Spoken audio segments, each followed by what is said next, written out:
Up to the mayor if you want her to Yes. speak about it. So this is Assistant Chief. She was the first one on the scene.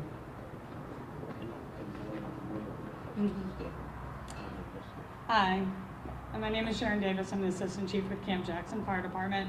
We received an alarm about 2:13 yesterday, fire alarm with water flow, which is not unusual. We do have fire alarms there quite often. It is a larger complex. When I arrived on scene, I was notified by the facility that they had smoke on the second floor. I went up there and checked, and we definitely had smoke. It was from floor to ceiling. So we began the evacuation. So my focus was on evacuating the residents. And like Chief Davis said, the fire was held in check by the sprinkler system.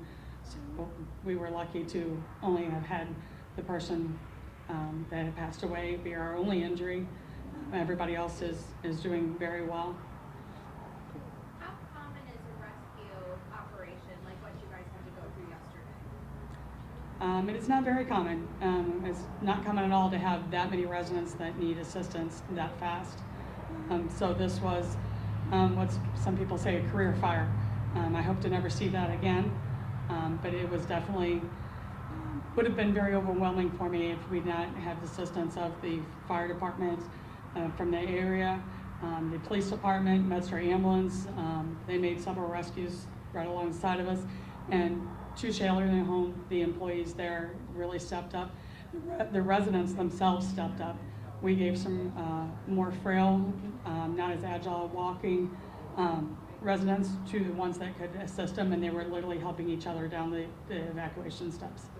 Mayor, can you talk in terms of you were able to quickly pull your team together here, how important it is for the community to rally around and support these seniors, and where do we go from here? Thank you for the question. Of course, when you have good leadership around you, it makes your job a lot easier. Francella Jackson, who's the director of this building here, who's been around, had been with the city of East St. Louis at one time, has been with the city of Cahokia Heights now for probably a little over 10 years. Our police chief, our fire department. I mean, everybody just stepped up. I believe that leadership starts from the top down, and they know that I demand professional people. And let me tell you, as soon as this went out, I started receiving calls from Mark Kern, St. Clair County. All of those leaders in this area, Herb Simmons, he's here, emergency director from St. Clair County. We all came together today. And I want our citizens to know why we know that this is not an ideal place to be living. But you guys are welcome to stay here as long as they need to be here. We're going to be here. American Red Cross have taken control of this facility. They're the lead in this here. We're here to provide them any staffing that they may need on behalf of our city. Our police department will be here around the clock. We will have a policeman here with them around the clock. This is what leadership is about. This is what community is about. In times like this, our first responders, listen, I did my job, but those heroes, those true heroes, Sergeant Rubenstiel, I don't know if he's here, is Sergeant Rubenstiel here, went into a building not knowing if he was going to come out from the police department. Many of you do not know Chief Davis is a fire chief, and been a fire chief in many departments. Went into that building by herself. Chief Douglas, Mario Douglas from Allerton Police Fire Department, went into that building. These firemen from all over, Signal Hill, Northwest, Fairview Heights, O'Fallon, they didn't hesitate to come to Cahokia Heights to save the lives of our seniors. They need to be commended for that. We all, everybody that's here, American Red Cross, Salvation Army, the ambulance service, where you at there? MedStar. I mean, I can tell you right now, MedStar probably seen over 54 to 60 residents before they went to the hospital. That's what government is about. That's when we're at our best, when we work together, despite our political differences, when we come together. And I hope this is a message for Washington, D.C. as well. Working together, teamwork, because that's what's needed to make our city, our community, our state, our country great. Any other questions? You mentioned her briefly. Can you talk about the resident who did die? I think you mentioned her name, and she was kind of a longtime resident of the community. Yes, yes. Judy has been, she was one of the very first residents that moved into the Touche elderly apartments. Our policemen, I mean, many of them was very, very sad yesterday evening because Chief Brown, who was here, would often see her walking across the street to the Dollar General store. We had a few of our residents here at our center last night became overcome with emotions because they had learned that Judy had passed. Judy was 82 years of age.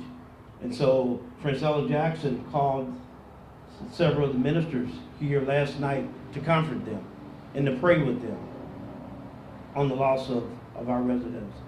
To be honest, her son-in-law is one of our board members, family members, Alderman Haywood, who's on our board, is related to Judy as well. So this is a sad day for our city, but let me tell you, if it wasn't for the commitment and dedication of these firemen and these policemen, whereas today is a very sad day for us, it could have been a heck of a lot worse.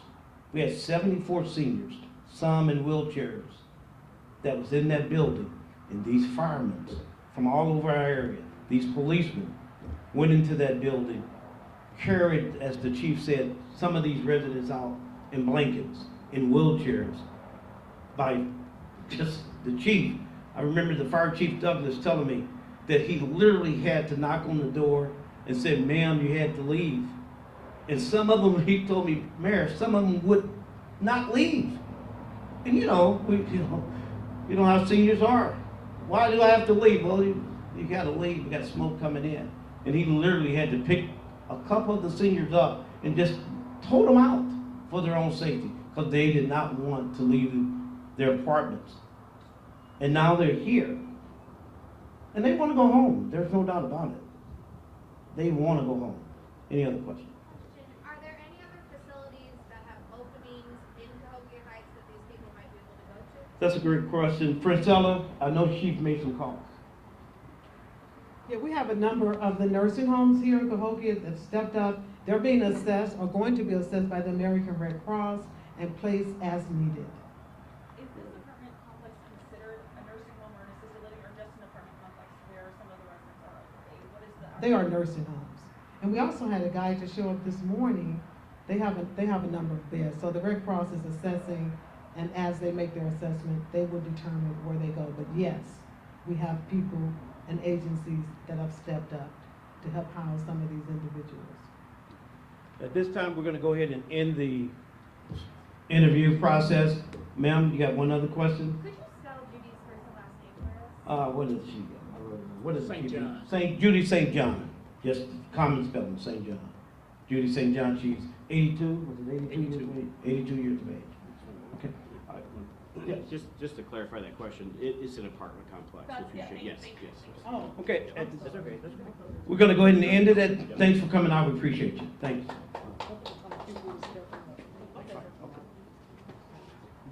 You want to say? Okay.